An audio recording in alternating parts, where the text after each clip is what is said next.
Hey, what's going on, everyone? Another quick video this evening. I was meant to have Dev on, but I have no idea where he is. He's went missing in action.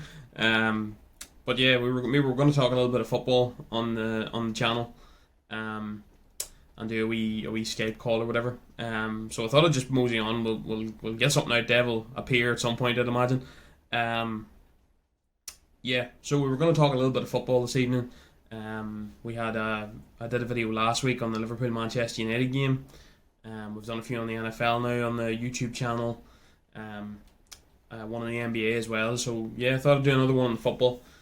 We were going to do it a wee bit like our talking points episode that we usually do on the podcast when we're recording it. We were just going to take a couple of topics and sort of rattle through them. Um, yeah, but I was gonna do one tonight, just do a longer one, and then I think Dev had a couple of mine, but we'll get Dev sorted at some point. Um, so I was just gonna talk about mine. I was trying to sort of comprehend what's going on this season in the Premier League. It's a very weird year. Um, it's really hard to predict anything. Teams are struggling, and the whole league's struggling really. Uh, I'm just trying to sort of make sense of it in some way, shape, or form. When we did our sort of Premier League predictions at the start of the year on the podcast or whatever, I was sort of thinking, it'll be an issue, but I don't think it'll take that big of a, the shortened preseason and COVID and the few months off and everything. I didn't think that it would take like a massive toll. Like I knew it wasn't going to be. Well, we said that it's not going to be the same level as this last few years where you had to have 99 points to win, 100 points, 98 points, to win the league. I knew it wasn't going to be that, but I think I said, the league winner's still probably going to be 85, 86, 87 because that's sort of where a lot of league winners have to be to win the league. And I'm just I didn't really expect it to have this much of an impact. I think when you take into consideration the amount of games that are being played in a shorter space of time, and especially for some of the big teams when they then have top players out of their side going away on international duty as well. You think of the likes of Liverpool, Manchester United, Manchester City, Chelsea, that who all have sort of seasoned internationals in their team, and there was them couple of runs of international fixtures at the start of the season too. They were lapped in there, and you're trying to squeeze the Champions League in, League Cup, the FA Cup, and you haven't had a full pre-season to get yourself right. So I sort of stand corrected in that. At the start of the year, I just didn't think it was going to be as much of an impact, but it seems to be that way at the minute. There's crazy results. Some teams look like, Everton started the season, for example, really, really hot, and then have sort of faded away, and now they're sort of coming back a little. There's. I'm just trying to make sense of it. Liverpool kind of started the season okay, now they're going through a blip. It's very, very hard to pin down any sort of result this season. There's. It's going to be a weird year. It's going to be a weird year for. It's really probably who's going. If you're in the race, and you're there with 28 games played, probably. If you're in contention, and even if you're 4 or 5 points back, 6 points back, and you're maybe even sitting in fifth or sixth place or something, I think that it's going to be a crazy year. It's going to be a crazy year coming down the stretch to finish this out. I was trying to make some sense of it anyway, and see where teams are at, what the sort of projections are, and just try to make any sort of sense of it. I went in, took a right page of notes here, and just to try and sort of make sense of what's going on in the league. You kind of like as I said, I don't think Chelsea have been great this year, but they're not that far behind Liverpool. Liverpool had an okay sort of start, and now they're faltering a bit. Manchester City started the year slow. Now they've gained a bit of momentum. Arsenal as well, the same sort of thing. It's very hard to. I sort of described it to one of the lads recently as it's very much like the championship this year. As we know, the sort of championship, it's one of the most competitive leagues in the world. If you go on a 5 or 6 game winning streak, you can jump up from maybe 14th or 15th in the table to maybe into a playoff spot or something. Um, Anybody can really beat anybody on their day. There's not too much separation of class. There's usually a few bad teams down at the very, very bottom. But, then there's that sort of middle third where God knows what happens in there. And then there's a few sort of, more consistent teams at the top of the championship. I feel like the Premier League's a wee bit like that this season. It's very hard to pin down results. It's very hard to, define consistency or define performance or anything. So, as I said, I've taken a few notes and stuff down here. Just a few things that I've picked out. Chelsea and Liverpool have 2 wins in their last 7.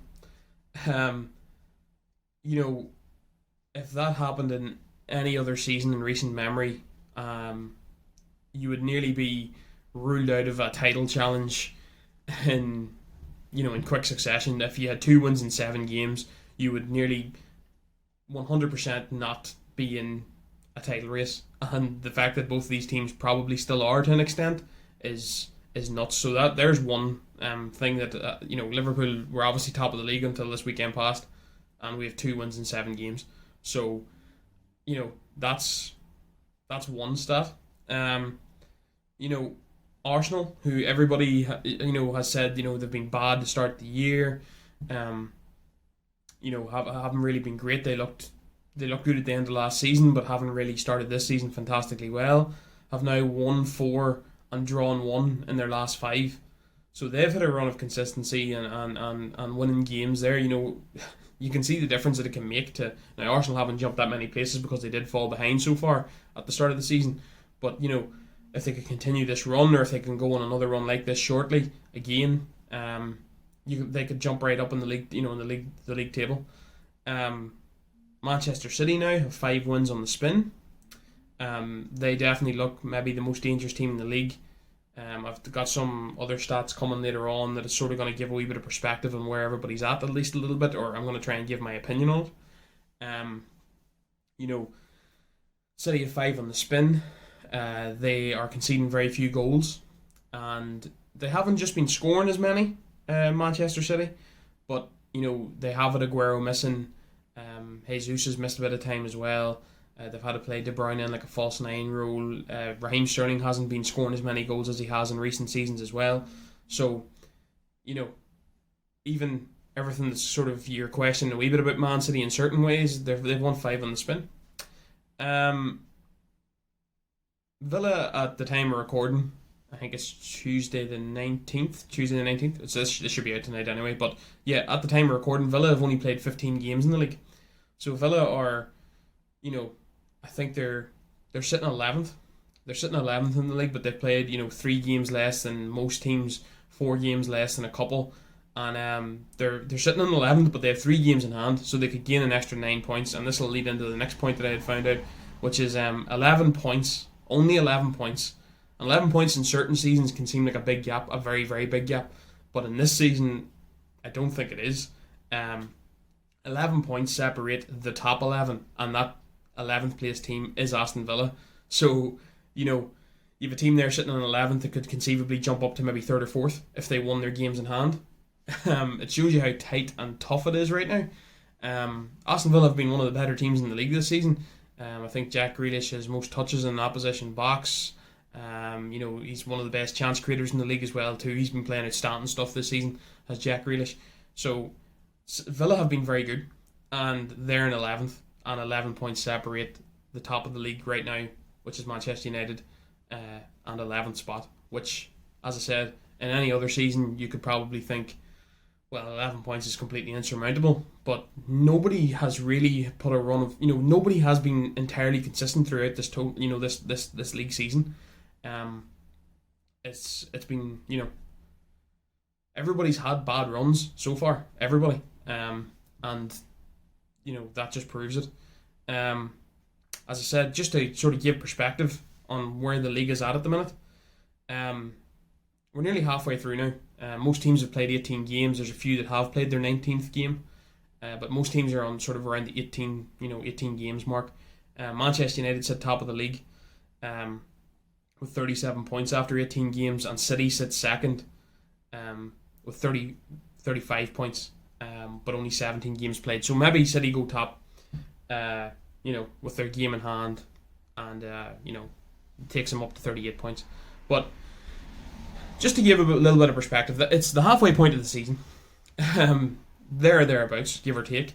Say United do win their 19th game, and that moves them on to 40 points.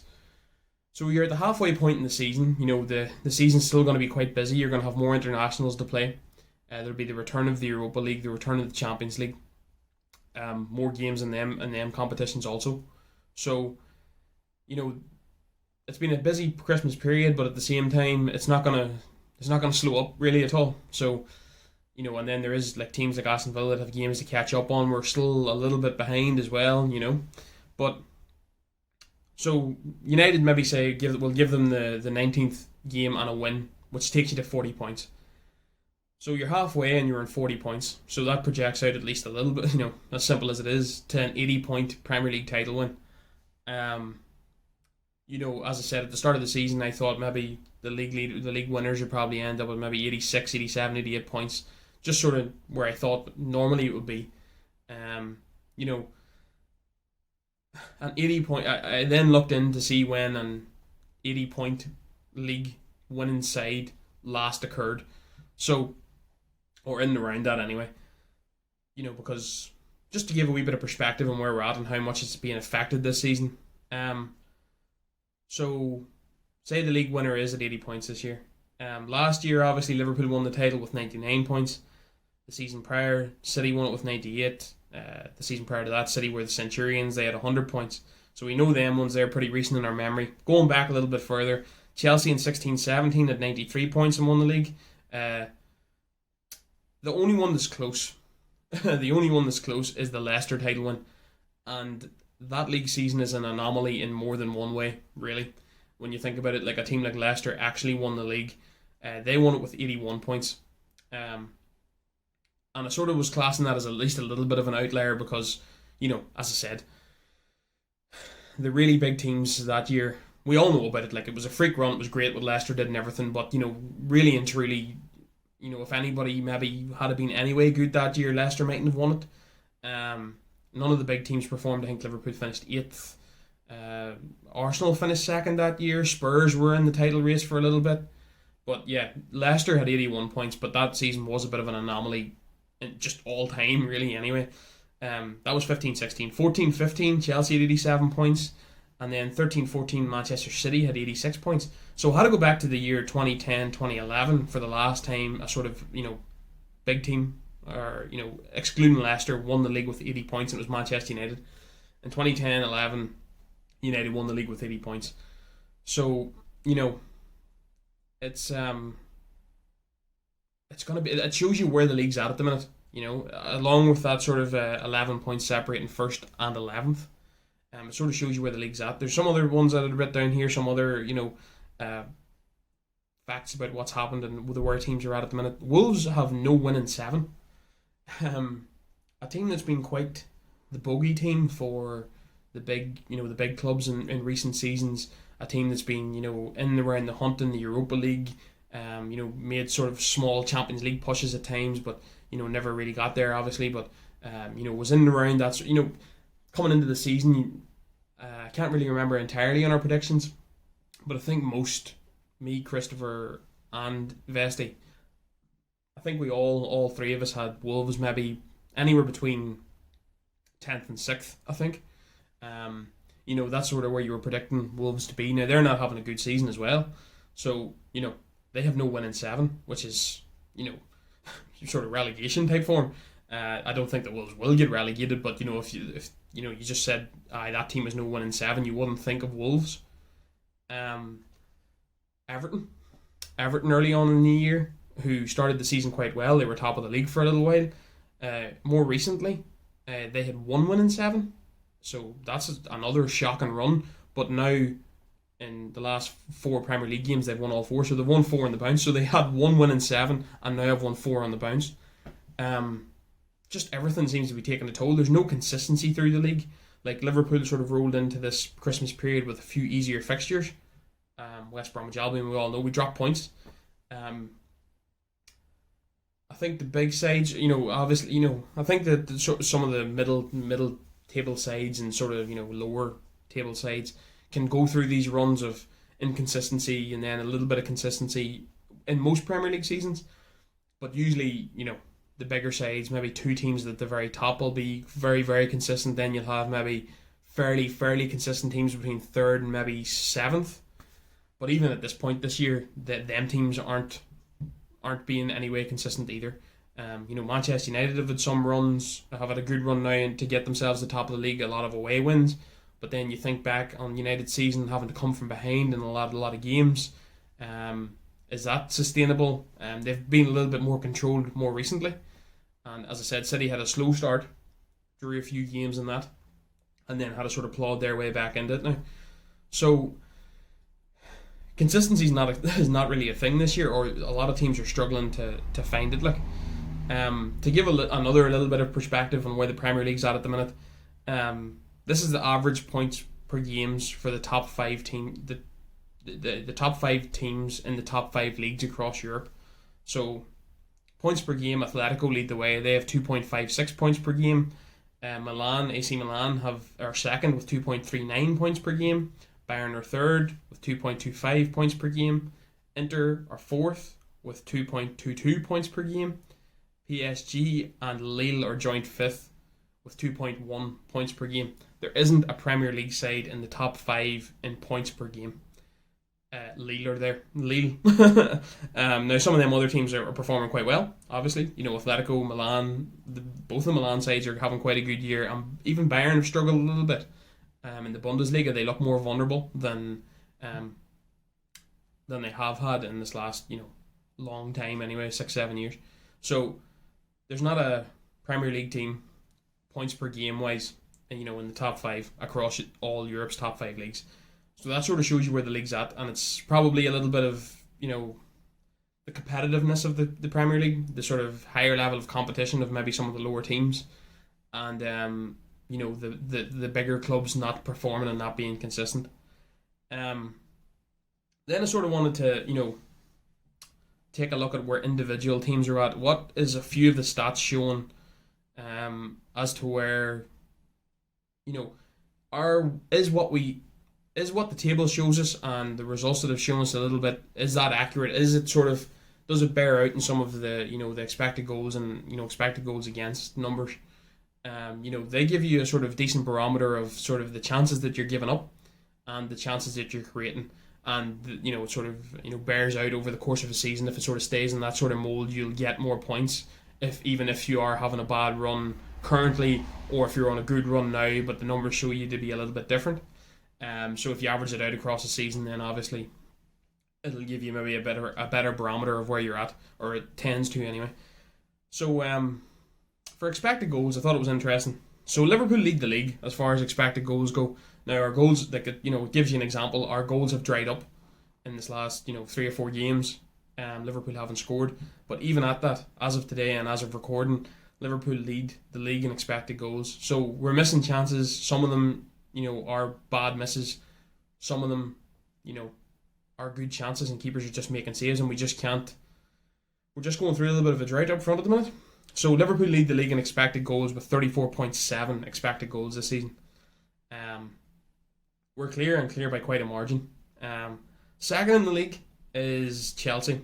Chelsea, we all know that Werner has, there's them sort of compilations doing the rounds now of Werner missing a lot of clear-cut chances.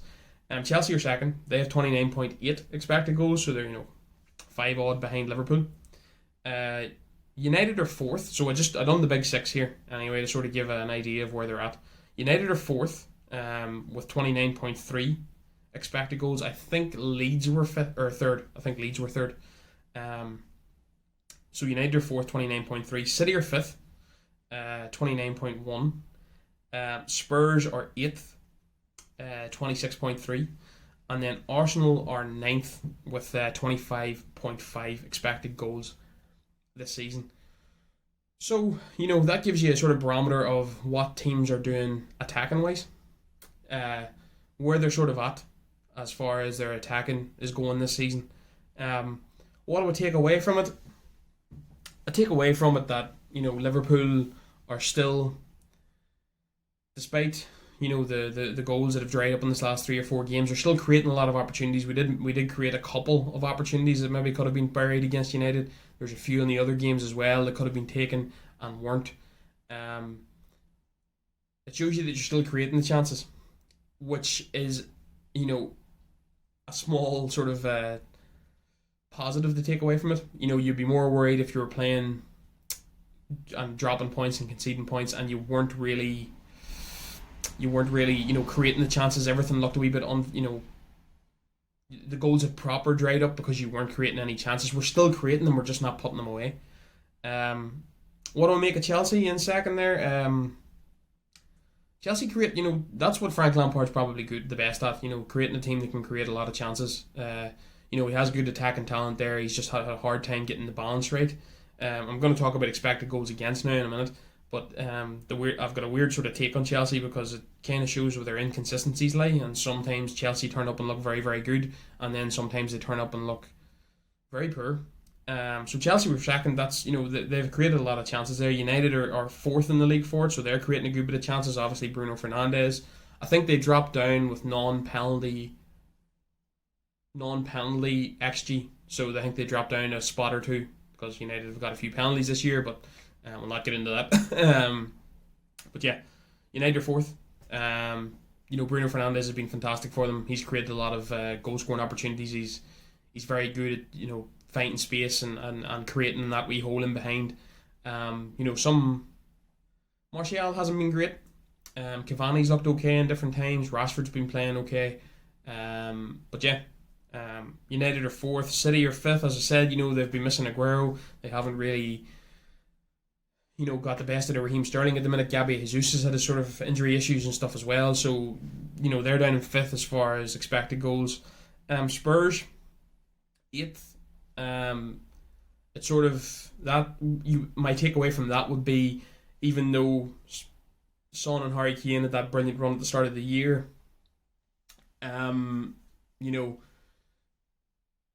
Spurs don't actually create an awful lot of chances. There's some interesting things I found out about Spurs while doing this sort of research.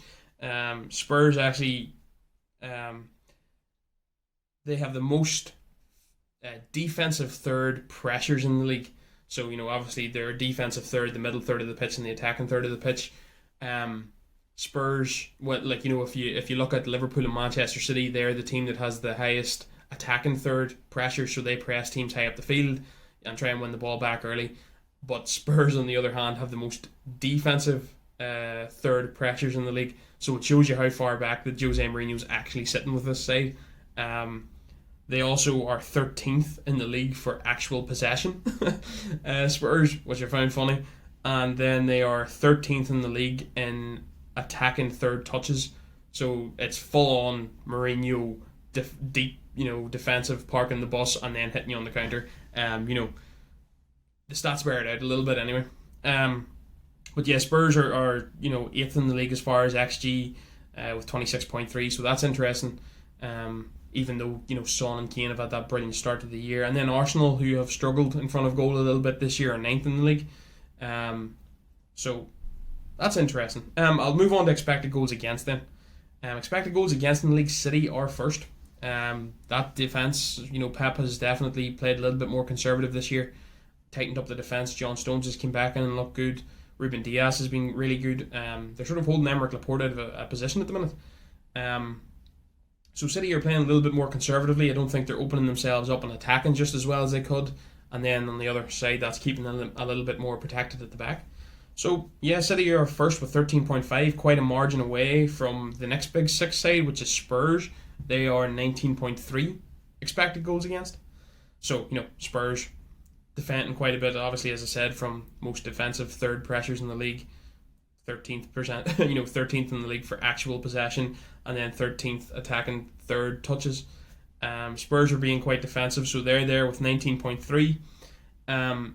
Chelsea are fourth on the list. I can't remember who was second. Expected goals against. Somebody else. But yeah, Spurs are third on the list. Chelsea are fourth. They are 19.6. Liverpool are fifth on 20.9. Arsenal then, it takes quite a jump here. Arsenal are down at 21.9. and then United are 13th at 23.8, which shocked me a little bit. Um, so what do I take away from all these things? Uh, well, from my initial takeaway is that Liverpool, for expected goals, are first and fifth expected goals against. City are the opposite. Expected goals against they're first, and expected goals they're fifth. So I still think that these two teams are the best teams in the league. As I said, City had a slow start. Liverpool are now going through a bad patch, but I still think they're the two best sides in the league. This it gives you a good balance of where they're at. One team scoring a little bit more, or producing scoring opportunities a little bit more. The other teams being a little bit more defensive and being a little bit more solid. So we're first and fifth in the opposing categories there. By right, Chelsea should be higher. Chelsea are second in expected goals and fourth in expected goals against. Chelsea sit eighth in the league, and the only thing I can kind of take from it is Chelsea's inconsistency, and just sometimes you look at them, they play, they score four, the next week they're drawing 0-0, or they're losing 1-0, or they're losing to Arsenal or something. So Chelsea are just a weird team to get a grip on where they're at. If by them sort of two groupings of stats, you would kind of think, well, they're not conceding too many. They're creating good chances, but Chelsea are eighth in the league. Now, as I said, the league table in the top 10, top 11 is separated by very, very little, but sort of showing you where the league's at. What else did it take from it? United are fourth in expected goals, so they're creating a lot of opportunities and scoring opportunities. But I did not expect them to be 13th as far as expected goals against. Now I know that City or United conceded, was it 6 against Spurs, but Liverpool are fifth in this table and we conceded 7 against Aston Villa. So it shows you that United's backline has. And I know that a lot of United fans even talked about it on the video I did last week. Some United fans were worried about the backline. As I said, I think that backline, when asked to play higher up the pitch, can be exposed a little bit. Wan-Bissaka's positional defensive, like 1v1 defending, he's outstanding. But positionally, sometimes he gets drawn in and leaves his man very wide open. It's happened numerous times this season with players at the back post while he's been sucked in.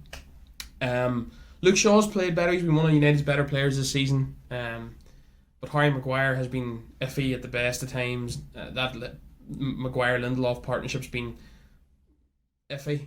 And then Bailly's come in, give him a wee bit more recently, but then he didn't play at the weekend. But as I said, United have kind of played Fred and McTominay in that sort of work midfield role to protect them. And then at points in time this season, United have, in bigger games, have sat back and tried to soak up the pressure and then counter. But as I said, I didn't expect United to be that they're 13th in the league. They're in the bottom half of the league as far as expected goals against.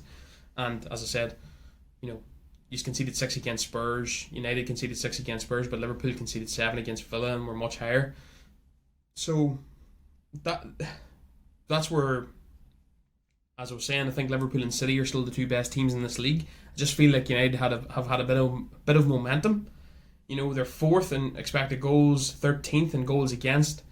It sort of takes you back to them times where they're having to come from behind and stuff like that there. So, what I was trying to work out with these sort of stats is, is the table showing us where the teams are at? I was trying to get some sort of context on what the hell's going on this season. So, as we know, like Arsenal, for example. Arsenal are 9th in the league in expected goals, but they're 10th in the league in expected goals against. They're 10th in the league as the Premier League table stands now. So that sort of, Arsenal are kind of where they are as far as how they're attacking, how they're defending, and it bears out in their league position. Chelsea are very opposite. They're 2nd and 4th. They sit 8th in the league. And then, United are top of the league, but they're 4th in goals for, 13th goals against. So I'm just trying to, I don't know where I was going with this. I'm just trying to make some sort of sense of what the hell's happening in the league this year. It's very hard to pin down who's doing what teams are really actually very good. I think the only thing that's consistent about this season is the inconsistency. As I said earlier on, 11 points separate the top 11 teams. There's no Premier League team as far as points per game in the top five of the European leagues. And, everybody's had a bad run. Like Wolves, no 1-7. Everton had 1 win in 7. Now have won 4 in the bounce. It's going to be a crazy year. I think it's, I think at the minute, I think it's just about staying in the race. Don't play yourself out of it. If you can stay within, say, even 7 or 8 points at the top of the league, and some years that would seem pretty dominant. If you can stay within 7 or 8 points of the top of the league, even maybe as far as 9 points, 10 points, and there's 10 games to go. Unless teams maybe find a bit more consistency in this second half of the year, which is kind of hard to see because of all the European football coming back. If you can stay within 9 points of the league title with maybe 10 games to go, you could be in with a shout. You could be in with a shout if teams don't find a wee bit more consistency. In this second half of the season, even if you're that far back, 8 points, 7, 8, 9 points, with 10 games left, you're still in the title race. It's going to be a crazy year. It's very hard. Spurs had their wee moment of looking very, very dominant, and maybe they're the real title contenders. Everton were there, Liverpool were there. Now United have had a spell. City weren't. Now they are. It's crazy. I don't know if anybody learnt anything from that. I'm not sure I learned anything from that. As I said, I was going to have Dev on. Dev was going to come on and do a few talking points as well. We're going to bounce off each other. I was looking forward to seeing what his sort of take on it was. Sort of bounce it off him a little bit. But here, I take away from that what you will. As I said, it's hard to make sense of what's going on this year in the Premier League. But maybe that helped a little. Just my sort of opinion on where teams are at. Sort of what their attacking numbers show you, what their defensive numbers show you, or some of them anyway, and then where they're at in the league table, and trying to make sense of this crazy Premier League season. It's going to be fun if nothing else, and if you lose a couple of games in the trap, try not to be too downhearted no matter who you support, because this is not the season to be reactionary. United fans, after they got knocked out of the Champions League and were quite far behind in the league, were ready to sack Solskjaer. Now they're top of the league and in the title race. So City looked, maybe Pep wasn't going to sign a contract, and they were far back, and is this the end of Manchester City and Pep Guardiola? And now they're probably the favourites to win the league. So take it as it comes. This could be one of the most fascinating title races in Premier League history. I know that obviously the Leicester title was outstanding, but nobody really put them under a lot of pressure. You could maybe have, conceivably coming into maybe the last 5-6 games of the season, maybe 3 or 4 teams really, if there was anything the top of the year that City won the league, the Aguero goal, if there was 4 teams or something with maybe 5-6 games left really in with a chance, that could maybe really top that year.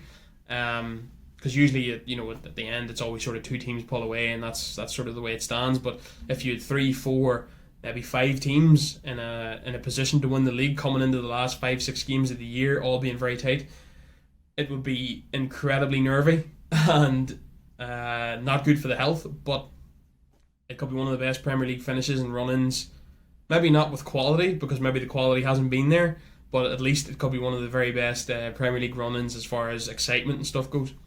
And then you'd throw in the friggin' games that you have to play each other in the last couple as well. So it could be interesting. It definitely could. Like I said, this was going to be a double thing, but yeah, I'll get this one out anyway. I'm going to put this one out tonight.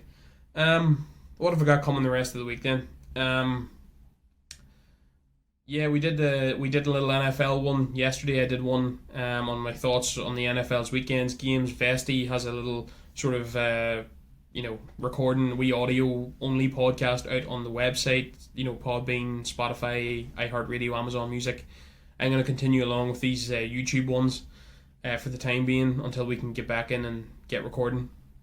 What have I got coming the rest of the week? I think I'll try and get Clive back on, and we'll do a wee preview for the NFL this weekend. And then I might do. We've done a few UFC previews on the podcast on the on Spotify and that.